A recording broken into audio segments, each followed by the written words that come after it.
Sorry mummy, sorry पप्पा, मी पोचलो कन्याकुमारीला, ते पण सायकलवर. पण तुम्हाला प्रश्न पडला असेल, मी एवढी माफी का मागतोय मम्मी पप्पांची. तर विषय आहे 2019 मधला, ज्यावेळेस मी पहिल्यांदा पुण्यात शिकायला आलो होतो. पण पहिल्याच आठवड्यात मला कॉलेजचं खूप कंटाळा यायला लागलं. मग म्हणलं ठरवलं चला आता थोडं फिरून तर घेऊयात. पुण्यात आलोय तर पुण्यात फिरण्यासाठी माझ्याकडं बाईक नव्हती. माझ्याकडे फक्त एकच ऑप्शन राहिलेलं, ते आहे सायकलचं. मग मी सायकलच्या शोधात पोचलो कसबा पेठेत. आणि कसबा पेठेत पोचल्यावर काय दिसतं, सगळीकडे नुसतं सायकल दुकान. आणि रस्त्यावरून जाताना सायकलच्या शोधात मला ही दिसली सायकल.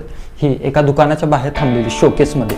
काय लुक आहे, मी त्यावेळेस काहीच फीचर्स बघितलं नाही, काय नाही. फक्त एक बघितलं, ह्याचं हे आणि हे एकदम स्पोर्टी लुक देत होतं. ते एवढंच विचार केलं की घ्यायची तर आता हीच. मग काय, मी प्रत्येक दिवशी कॉलेजला सायकलवरती जायचो. कधी कॉलेजमध्ये कंटाळा वाटला, उचलली सायकल आणि निघालो पुणे फिरायला. तसंच करता करता मग मला पुणे पण थोडंसं छोटं वाटायला लागलं. मग म्हणलो थोडंसं लांब आणि काय तर मोठं करू.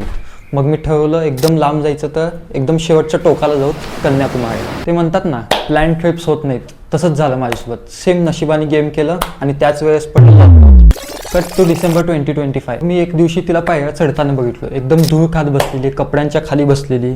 आणि मला त्यावेळेस माझं एक स्वप्न आठवलं, जे 2020 मध्ये लॉकडाऊनमुळे संपलेलं. आणि मग मी मम्मी पप्पांना सांगितलं की माझी एक बकेट लिस्ट आहे, ते कन्याकुमारीला सायकलहून जायची, ते मला कंप्लीट करायचं आहे. पण जसं की आपले इंडियन पॅरेंट्स आहेत, त्यांच्यासारखं त्यांनी म्हणलं ना. मग मी तेव्हा ठरवलं की त्यांना न सांगताच जायचं.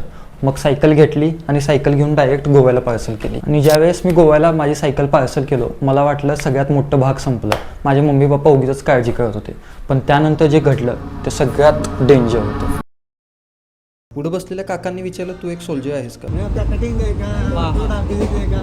सगळ्यांना वाटायचं मी एक सोल्जर आहे, पण मी एक असा सोल्जर होतो ज्याने माझं पहिल्याच दिवशी माझं एक मोठं वेपन हरवलं होतं, म्हणजे ते आहे सायकल. मी जे 1 महिन्यापासून प्लॅनिंग केलं होतं सोलापूर ते कन्याकुमारी 1200 किलोमीटर सायकलवरती जायचं, पण तिथं एका दरवाजा न उघडल्यामुळे माझं ते प्लॅनिंग सगळंच निसकटलं. आणि ते दरवाजा होता ट्रेनचा. मडगाव स्टेशनवरती ट्रेनचा दरवाजा न उघडल्यामुळे सायकल ट्रेनमध्येच राहिली आणि सायकल आणि ट्रेन पुढे निघून गेली. आणि मी तिथंच अडकलो माझ्या 30 किलो बॅग सोबत. मला वाटलं जे 5 वर्ष पहिला स्वप्न बघितलं होतं ते चालू व्हायच्या पहिल्याच संपलं की काय. म्हणून मी ते बॅग उचललो आणि गेलो पार्सल ऑफिसला. मग पार्सल ऑफिसमध्ये कंप्लेंट केला. ते म्हणले येऊन जाईल उद्या नाही तर परवा. मग ठरवलं की सायकल येईसपर्यंत पालोलीम सारख्या एखाद्या शांत आणि स्वस्त ठिकाणी व्हायचं. आणि वापस एक नवीन ट्रेन पकडली आणि पोहोचलो मी कानकोनला माझ्या 30 किलो बॅग सोबत. 30 किलोची बॅग खांद्यावर आणि हातात घेऊन जाताना एका मुलाला विचारलं, इथं रिक्षा कुठं भेटेल हॉस्टेलला जायला. तोपर्यंत तो म्हणला खूप लांब भेटेल, पण तोपर्यंत मी तुझी बॅग पकडतो. आणि चालत जाताना त्यांनी पण मला एक प्रश्न विचारला की तू नेव्ही ऑफिसर आहेस का? मी त्याला म्हणलो नाही रे बाबा. आणि मी त्याला माझी अख्खी स्टोरी घडलेली सांगितली. हे ऐकल्यावर तो मला म्हणला चल तुला बेस्ट स्पॉट दाखवतो पॅलोलीम मध्ये. मग आम्ही ट्रेकला गेलो, जेवण केलो, सनसेट बघितला. त्यानंतरचे 2 दिवस माझ्यासाठी एकच रुटीन होतं. सकाळी उठायचं, जॉगिंगला जायचं, सायकल आली का चेक करायचं, जेवायचं,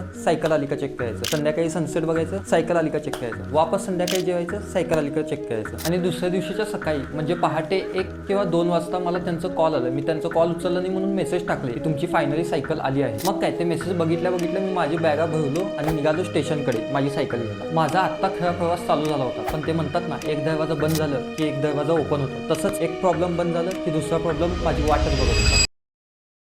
केरळमध्ये शहाळ्यापेक्षा स्वस्त आणि सहज भेटणारी गोष्ट म्हणजे ते आहे लॉटरीचं तिकीट. पण या लॉटरीच्या राज्यात पोहोचण्याआधी मला पाय खेळायचं होतं भलं मोठं कर्नाटक. कर्नाटकमध्ये सायकल चालवताना माझ्या शरीराचा चांगलाच घाम निघाला होता. पण कर्नाटकचं कल्चर, लोक आणि तिथलं जेवण एकदम क्वालिटी होतं. पण ह्या सगळ्यामध्ये मला एकच गोष्ट आवडली, ती आहे पॉड हॉस्टेल. फक्त 5 बाय 8 फुटाचा एक छोटासा बॉक्स, पण आतमध्ये टीव्ही, मस्त बेड, फॅन आणि AC सगळंच होतं. म्हणजे एका पूर्ण हॉटेल रूमला एका छोट्या डब्यात बसवल्यासारखं. ते म्हणतात ना, कुठं तरी पोहोचण्यासाठी कुठून तरी निघावं लागतं. म्हणून मी तो भारी पॉड हॉस्टेल सोडून घाट पार केले आणि पोचलो केरळाच्या बॉर्डरपाशी. जसे मी गॉड्स ओन कंट्रीचं बोर्ड पास केलं, मला वाटलं सगळीकडे शांतता असेल, पण बघतो तर काय, तिथं प्रत्येक चहाच्या टपरीवर, प्रत्येक कोपऱ्यावर म्हणजेच बॉर्डर क्रॉस केल्यावर लोक नशीब विकत होते आणि नशीब विकत घेत पण होते. खरं सांगतो, मला नारळाची झाडं कमी आणि लॉटरीचे दुकानच जास्त दिसले. नकाशावरची एक लाईन ओलांडली की अख्खं कसं जग बदलतं हे मला पहिल्यांदा 2 बॉर्डर क्रॉस केल्यानंतर कळालं. कर्नाटकमध्ये मला कळालं कपडे बदलले, लँग्वेज बदललं, फूड बदललं. आणि केरळमध्ये आल्या कळालं जसं केरळला बघत होतो, जसं केरळला विचार करत होतो त्याच्यापेक्षा फुल वेगळं होतं. मी तिथं गेल्यावर लॉटरीचं तिकीट तर विकत घेतलं नाही, कारण की माझं केरळापर्यंत पोहोचायचं हेच मोठं जॅकपॉट होतं माझ्यासाठी. पण मला हे माहिती नव्हतं की केरळामध्ये पोहोचलं केरळा माझी एक वेगळ्याच लेवलची परीक्षा घेणार होता. मला केरळाच्या उन्हाने आणि भुकेने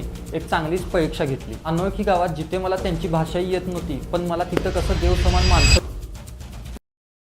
केरळमध्ये देव मंदिरात नसतो तर तो माणसात असतो. पण तिथं खूप मोठी अडचण आली, कारण की मला तिथं कुठंच व्हेज जेवण भेटत नव्हतं. खूप शोधलो तरी पण काही दिसत नव्हतं. तेवढ्यात एका माणसाने मला हात दाखवून थांबवलं. तो स्वतः एक सायकलिस्ट होता आणि तो सौदी अरेबियामध्ये सायकल चालवायचा. त्याच्यासोबत बोलता बोलता त्याने एक मला मस्त गोष्ट सांगितली, तू इथं वुमेन्स हॉटेल शोध, जिथं फक्त वुमेन्स काम करतात आणि वुमेन्सच जेवण बनवतात, म्हणजे तुला तिथं व्हेज आणि मस्त जेवण भेटेल. मी पुढे गेलो आणि मला तिथं तसंच एक हॉटेल सापडलं जे वुमेन्स चालवत होतं. तिथं गेल्यावर त्या महिलांनी मला एवढं प्रेमाने जेवण वाढलं आणि मी जेवढ्या प्रेमाने ते जेवण खाल्लो, मला साक्षात ते अन्नपूर्णा देवीच वाटत होते. आणि खरं तर त्या हॉटेलचं नाव पण अन्नपूर्णा होतं. तिथून फक्त थोडंसं 5 ते 10 किलोमीटर पुढे गेला, मला काळे कपडे घालून एक माणूस दिसला, ते पण सायकलवरती. तो एक अय्यप्पा भक्त होता आणि तो मुंबईहून सबरीमाला टेम्पलला सायकलवरती निघाला होता. मग काय, मी त्याच्यासोबतच सायकल चालवायला लागलो आणि अख्खे पूर्ण 2 दिवस आम्ही एकसाथ सायकल चालवायचो. आणि खरं सांगू, मला अख्खं असं वाटलं की मी एका देवासोबतच सायकल चालवतोय. मस्त अनुभव घेऊन मी पुढे निघालोच होतो, पण केरळाने अजून त्याची दुसरी बाजू मला दाखवली नव्हती.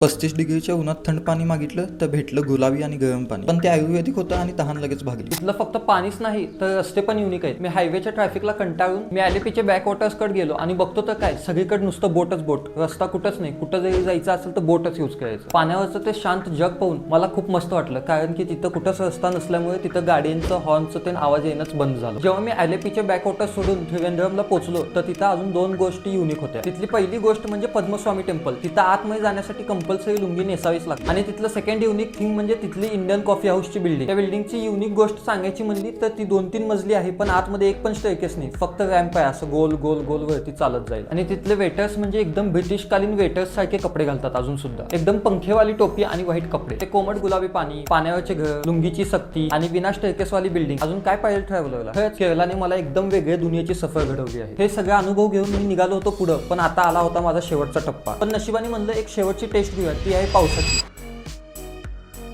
पण हे शेवटच्या 20 किलोमीटरमध्ये आलेल्या पावसाने माझं गेमच पलटून टाकलं. हा प्रवासाचा शेवटचा दिवस होता आणि नागरकोइलहून कन्याकुमारी फक्त 20 किलोमीटर बाकी होतं, म्हणजे आरामात 1 तासाचा रस्ता. सकाळी 8:30ची माझी रिटर्नची ट्रेन होती आणि सायकल पार्सल करायला मला 7 वाजेपर्यंत स्टेशनवरती पोहोचायचं होतं. जर हा पाऊस 5:45 पर्यंत थांबला नाही तर मी 7 वाजेपर्यंत पोहोचूच शकणार नव्हतो. सायकल लोड होणार नाही आणि माझी ट्रेन निघून जाईल. वेळ चालली होती आणि मग बरोबर 5:30 वाजता चमत्कार झाला. पाऊस थांबला आणि मला माझी शेवटची संधी मिळाली. मी पुन्हा पाऊस येऊ नये म्हणून देवाकडे प्रार्थना करत होतो. उरलेली ताकद लावून सायकल पळवली आणि फायनली मी वेळेत पोहोचलो. एकही सेकंद न घालवता मी सर्वात आधी घाईघाईने NH44 जिथे संपते तिथे आणि भारताची जमीन जिथे संपते त्या पॉइंटवर जाऊन पटापटा फोटोज काढून घेतले. फोटो काढून झाल्यावर मी सायकल बाजूला ठेवली आणि 2 मिनिटं फक्त समुद्राकडे शांत बघत बसलो होतो. चेहऱ्यावर तो थंड हवा लागला आणि अचानक ते 1200 किलोमीटरचं कष्ट, तो घाम, ते टेन्शन सगळे एका सेकंदात गायब झालं. अंगावर काटा आला होता. मी हे खरंच करून दाखवलंय यावर माझाच विश्वास बसत नव्हता. मी निघालो होतो माझं स्वप्न पूर्ण करायला, पण या प्रवासात मला कळालं कन्सिस्टन्सी इज द की.